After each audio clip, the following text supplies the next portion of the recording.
Baik,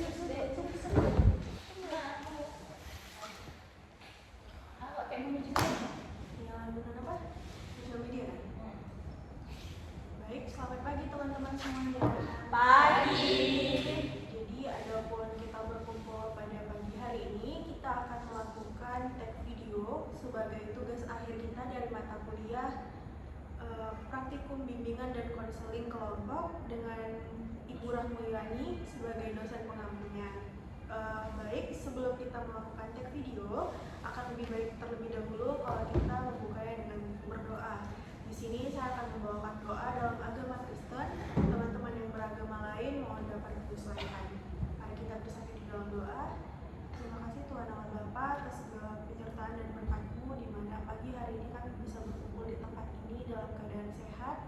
Dan Tuhan, kami pada pagi hari ini akan membuat tugas kami, tugas video project dengan teman-teman kami semuanya. Tuhan, kiranya Engkau dapat memberkati kegiatan ini dari awal, pertengahan hingga akhir, agar kiranya dapat berjalan dengan baik dan lancar.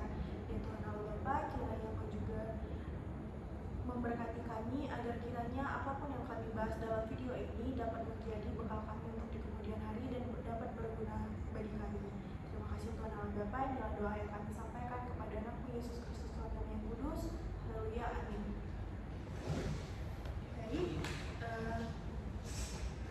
Jadi di sini sebelum kita melanjutkan pembuatan video ini, di sini saya akan memberitahukan dulu asas-asas yang ada, di mana di dalam pembuatan tag video ini ada 4 asas, yaitu yang pertama ada asas keterbukaan, di mana teman-teman diminta untuk terbuka untuk memberi pendapat.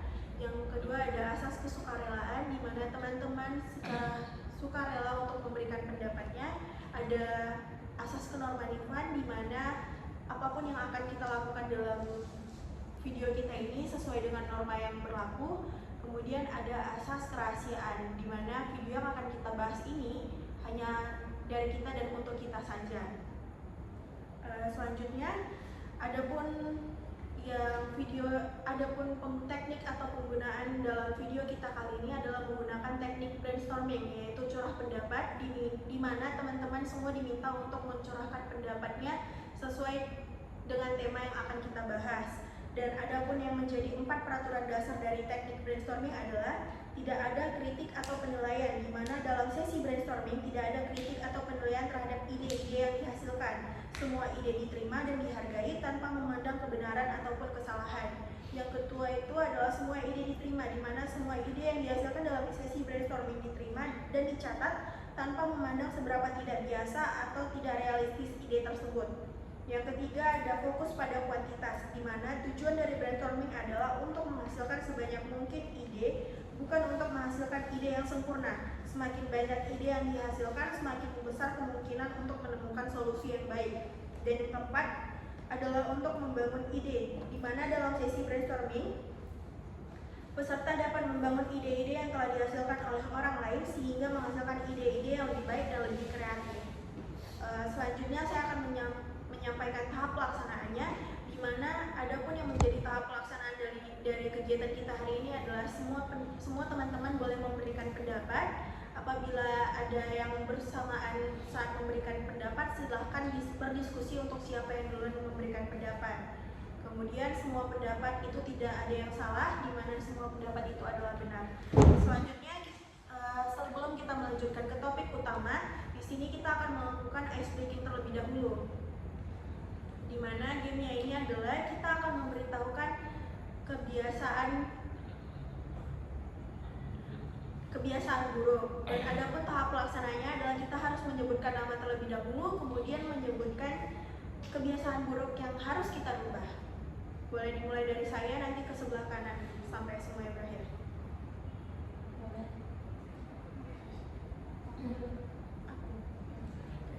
Perkenalkan, nama saya Grace Angela Sitanggam, dan kebiasaan yang saya harus rubah adalah saya tidak boleh sering telat. Saya Sastra Veronica Sugakam. Kebiasaan buruk yang sering saya lakukan yaitu terlalu sering begadang malam hari. Saya Nabila Saka. Kebiasaan buruk yang harus saya ubah, tidak berantem lagi dengan kakak saya sendiri.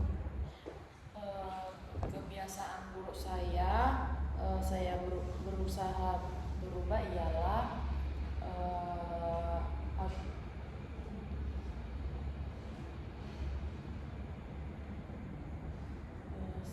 tepat Bilang aja apa yang mau gue bilang. Kebiasaan buruk tahu sendiri. Kebiasaan buruk yang mau berubah. Terlambat dan tidak. Aku udah terlambat tadi. tidak melawan orang tua lagi. Ulang. Oke. Saya Pindi Patricia Uli Manuro. Kebiasaan buruk saya yang saya akan berubah ialah tidak melawan orang tua lagi. Saya Muhammad Rizky Ramadan. Kebiasaan buruk yang harus saya ubah, saya harus rutin makan tiap hari dan juga harus pulang lebih cepat. Saya Nalfrani Simanjuntak. Kebiasaan buruk yang harus saya ubah adalah jangan jajan sembarangan lagi. Baik, terima kasih. Selanjutnya di sini saya akan menyampaikan topik yang akan menjadi bahasan kita pada hari ini adalah penyalahgunaan media sosial. Apakah ada teman-teman yang ingin memberikan pendapat tentang topik kita pada pagi hari ini? Seharusnya kan penyalahgunaan media sosial. Jadi kakak bikin pengertian media sosial apa? Ya udah kan ada tentang ada yang ingin memberikan pendapat. Dari kakak tadi bukan baru Iya, tadi maksudnya- faktor penyebabnya baru kami. Kalau faktor penyebab dampaknya Faktor penyebab harus pakai nggak?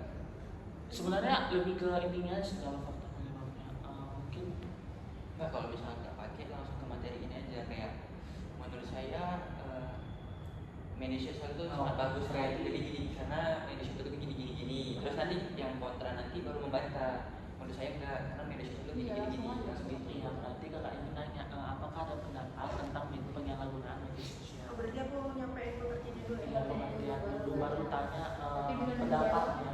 Terserah. Nggak terserah. Terserah. Kakak dulu kan. Yang penting ada di pikiran kita langsung mendapatkan baru nanti siapa tahu kami bisa membantu. Aku nanti nanyakan apakah ada teman-teman yang ingin memberikan pendapat Pendapat tentang tentang topik yang akan kita bahas ini. Terus ya udah kalian nanti sebutkan. Iya. Kita sama di situ. Iya. Gitu aja sih. Dari itu ya, topik ya. Oke baik, jadi di sini saya akan menyampaikan topik dari pembahasan kita hari ini adalah penyalahgunaan media sosial. Penyalahgunaan media sosial adalah penggunaan media sosial yang tidak sesuai dengan norma, etika, dan hukum yang berlaku, yang dapat menyebabkan kerugian atau dampak negatif pada individu, kelompok, atau masyarakat. Apakah ada teman-teman yang ingin memberikan pendapat? Oh, berarti bukan penyalahgunaan sosial, Iya. penggunaan media Iya. sosial. Soalnya kalau misalnya penyalahgunaan media sosial itu udah Lebih kontra. Ada dampaknya langsung kan. Rasa aku pun memang kayak gitu, tapi aku nggak tahu. Penggunaan media sosial kalau Iya, kalau nggak penggunaan media sosial aja.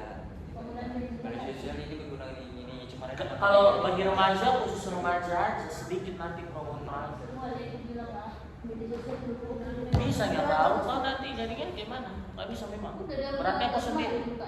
Udah yuk. Udah. Kalau kembali aku Baik. satu kayak apa nih?